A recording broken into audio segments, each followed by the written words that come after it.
Before on this Tuesday morning, and here's what you need to know before you go. So happening today, Hibbing school leaders and union members are set to discuss contracts, which may lead to a strike later this week.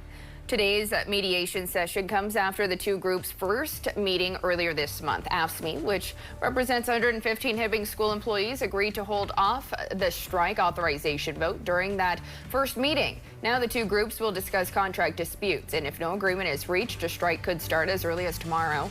On Monday, Hibbing's acting superintendent Carrie McDonald released a statement saying the district remains optimistic they'll reach an agreement. You can find the full statement on our website.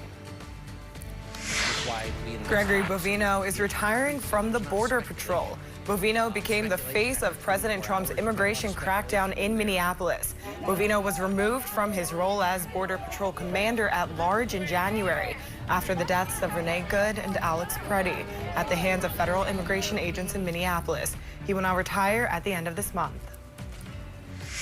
Some good news for flyers out of Duluth Airport is increasing flights to Chicago's O'Hare Airport. In an announcement Monday, the Duluth Airport revealed United Airlines will be adding a fifth daily flight to Chicago. DLH leaders said the new flight is based on passenger demand and will allow travelers another early morning flight from Duluth.